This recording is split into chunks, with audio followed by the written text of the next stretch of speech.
Ready for some email? I am ready. Let's go. Okay, Let's this go. first one is from Pam, who says, Pat, I work with someone who always complains and whines, and it drives me nuts.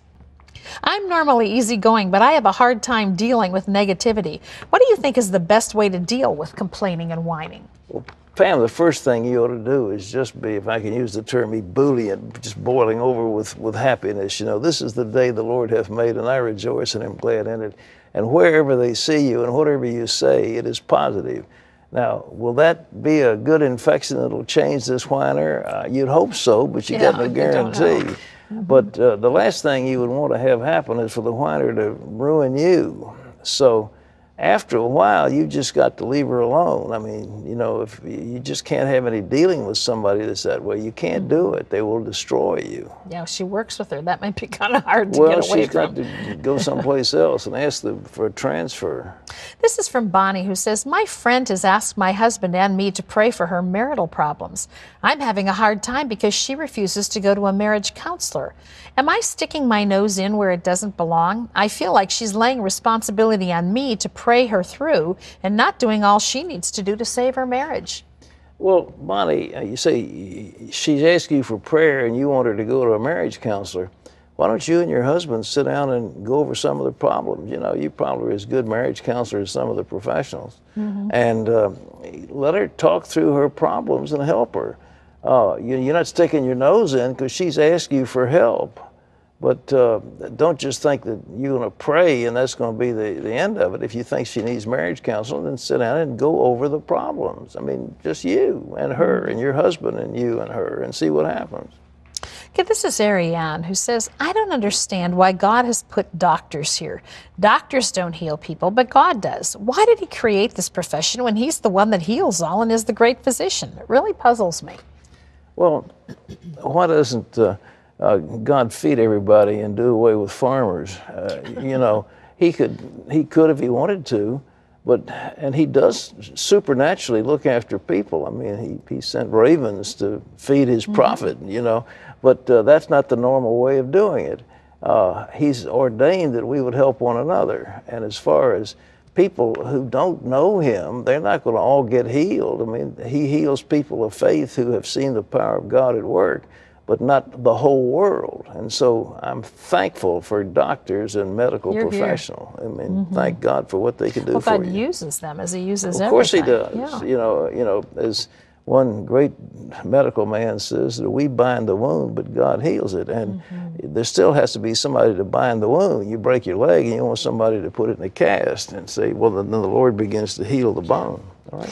This is Judy, who says, my daughter has been looking and praying for a job ever since she got laid off 9 months ago. She's always had good jobs in the administrative secretary field.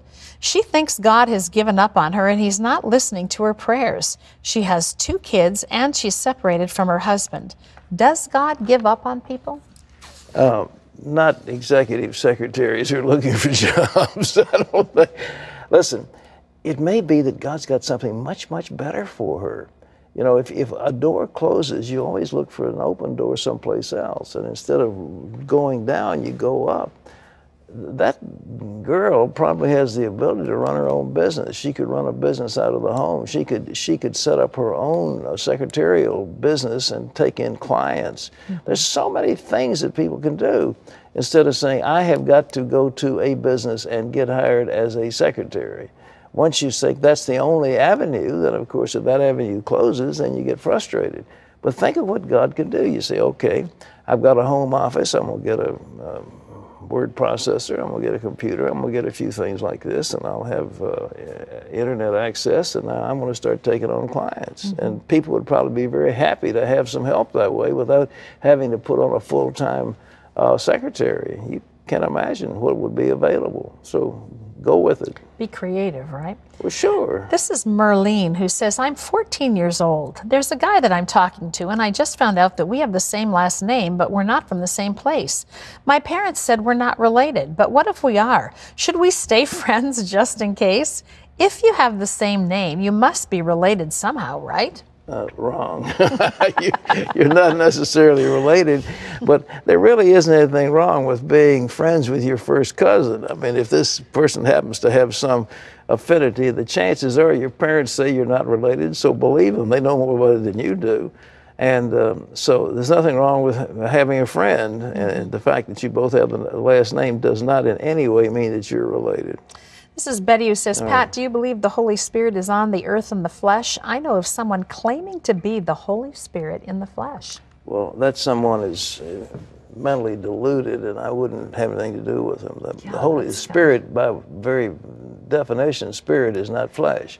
And somebody says, I am the Holy Spirit in the flesh. I mean, get as far away from that individual as you can. They are under satanic delusion. We leave you today. I think that's all. I think that's all the time that we've got. We do want to say that we love to hear from you. So if you'd like to send more of your email questions in, we try to tackle them whenever we have time on the program. So let us hear from you. Well, we leave you today with these words from 1 John 3:18. Let us not love with words or tongue, but with action and in truth.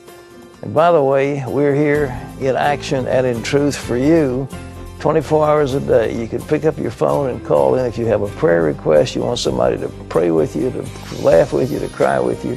1-800-759-0700. Well, that's all the time we've got. Tomorrow is Skinny Wednesday, and we've got David Hawk, a former Mr. Universe. We'll see you tomorrow. Bye-bye.